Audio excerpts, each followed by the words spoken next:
नमस्ते बच्चों, कैसे हैं आप सब।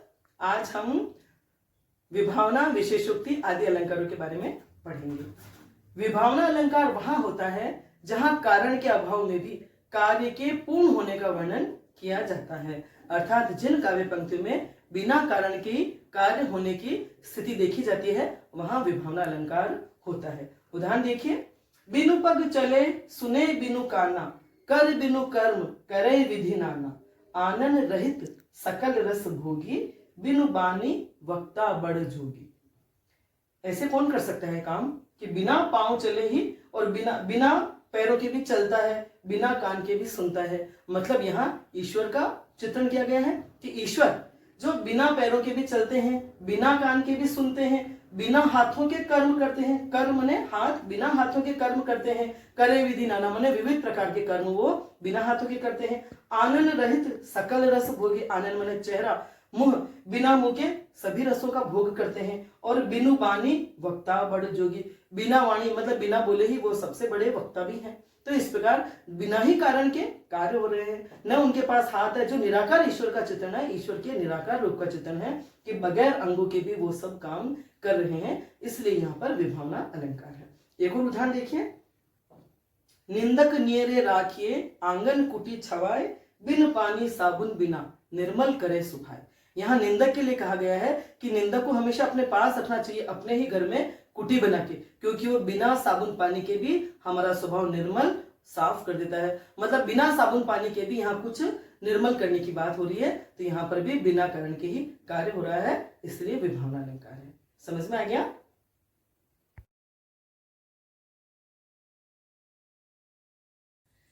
अब है विशेषोक्ति अलंकार। जहां कारण उपस्थित होने पर भी कार्य पूर्ण नहीं होता, वहां विशेषोक्ति अलंकार होता है। कार्य और कारण का तो विश्वव्यापी नियम है, प्रसिद्ध नियम है कि कारण होने पर कार्य होगा ही, लेकिन विशेषोक्ति अलंकार में कारण होते हुए भी कार्य नहीं होता। देखिए उदाहरण, सुनत जुगल कर माल उठाई, प्रेम विवश पहिराई न जाई। यानी जुगल कर मने दोनों हाथों से माला उठाई है नायिका ने, लेकिन प्रेम विवश पहराई न जाई, लेकिन प्रेम विवश वो पहना नहीं पाई। यहाँ कारण दोनों हाथ होते हुए भी माला पहनाने का कार्य नहीं हो रहा है, इसलिए यहाँ पर विशेषोक्ति अलंकार है। विभावना अलंकार में है कारण न होने पर भी कार्य होता है, और विशेषोक्ति अलंकार में कारण होने पर भी कार्य नहीं हो रहा है। दोनों हाथ हैं, माला पहनाने का साधन है, लेकिन उसके बावजूद वो माला नहीं पहना सकी, इसलिए यहाँ पर विशेषोक्ति अलंकार है। दूसरा उदाहरण और देखिए, देखो दो दो मेघ बरसते, मैं प्यासी की प्यासी। यहाँ किसी वियोगिनी नायिका का चित्रण है जो प्रिय के विरह में, जिसके दोनों नेत्रों से आंसू बरस रहे हैं, लेकिन फिर भी वो प्यासी की प्यासी है। मतलब जल होने पर किसी भी व्यक्ति की प्यास बुझाई जा सकती है, लेकिन वहां जल होने पर भी उसकी वो प्यासी की प्यासी है, इसलिए यहाँ पर विशेषोक्ति अलंकार है। ठीक है, समझ में आ गया।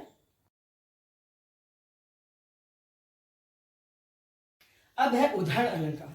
उदाहरण अलंकार वहां होता है जहां काव्य में एक कथन की पुष्टि के लिए दूसरे कथन को उदाहरण के रूप में प्रस्तुत किया जाता है, अर्थात एक बात कहकर उसकी पुष्टि के लिए दूसरा कथन समान कथन कहा जाए, वहां उदाहरण अलंकार होता है। उदाहरण अलंकार की पंक्तियों में जिमी, जो, जैसे, यथा आदि वाचक शब्दों का प्रयोग किया जाता है। मतलब समझाने के लिए जिमी, जो आदि वाचक शब्दों का प्रयोग किया जाता है। उदाहरण देखिए आप, जो पावे अति उच्च पद, ताको पतन निदान, जो तपि तपि मध्यान्ह लो, अस्त होत है भान।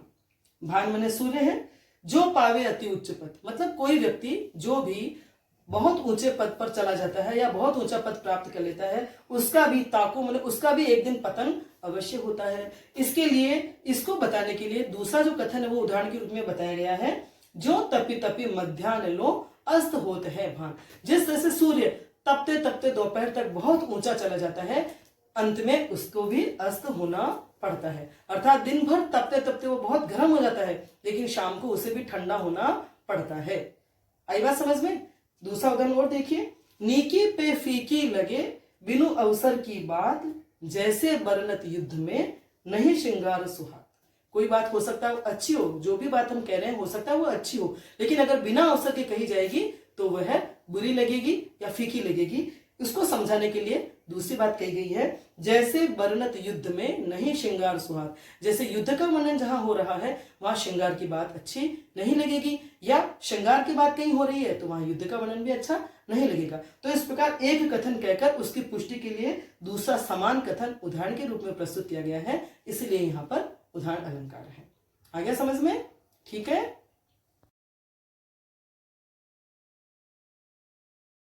अब है दृष्टांत अलंकार। दृष्टांत अलंकार वहां होता है जहां उपमेय और उपमान दोनों वाक्यों में समान धर्म का बिंब प्रतिबिंब भाव दिखाई देता है। अर्थात एक बात पहले कही जाती है, उससे मिलती जुलती दूसरी बात कही जाती है।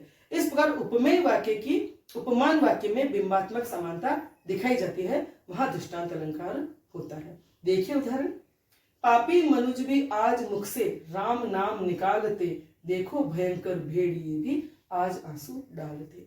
पंक्ति पढ़कर के ही आपको समान भाव, जो समान धर्म है, उसके बिंब प्रतिबिंब भाव आपको महसूस हो रहा होगा। देखिए पहली पंक्ति है, पापी मनुष्य भी आज मुख से राम नाम निकालते। जो पापी या दुष्ट प्रवृत्ति व्यक्ति होते हैं वो भी कभी कभी मुख से राम नाम निकालते हैं। उसका बिंबात्मक भाव आप दूसरी पंक्ति में देख सकते हैं, देखो भयंकर भेड़िए भी आज आंसू डालते। देखो भयंकर भेड़िए भी आज आंसू डालने का नाटक करते हैं। जैसे पापी मनुष्य राम नाम निकालते हैं मुख से, वैसा ही भाव इस पंक्ति में है। इस प्रकार प्रथम जो उपमेय पंक्ति है उसका बिंबात्मक भाव दूसरी उपमान पंक्ति में दिखाई दे रहा है। दोनों में जो समान भाव है, दोनों में जो समान धर्म है, उसका बिंब प्रतिबिंब भाव यहाँ दिखाई दे रहा है। इस तरह से दूसरा उदाहरण देखिए, फूल ही फर ही न बेत, जदपि सुधा बरसहि जलद, मूर्ख हृदय न चेत, जो गुरु मिलहि बिरंचि सम।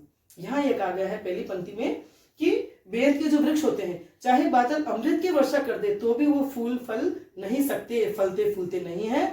वही भाव दूसरी पंक्ति में दिखाई दे रहा है कि चाहे गुरुजी ब्रह्मा जैसे भी मिल जाए तो भी जो मूर्ख हृदय व्यक्ति है उनके हृदय में चेतना नहीं आती, उन्हें कुछ समझ नहीं आती। इस प्रकार दोनों पंक्तियों में बिंब प्रतिबिंब भाव झलक रहा है, इसलिए यहाँ पर दृष्टांत अलंकार है। आगे समझ में?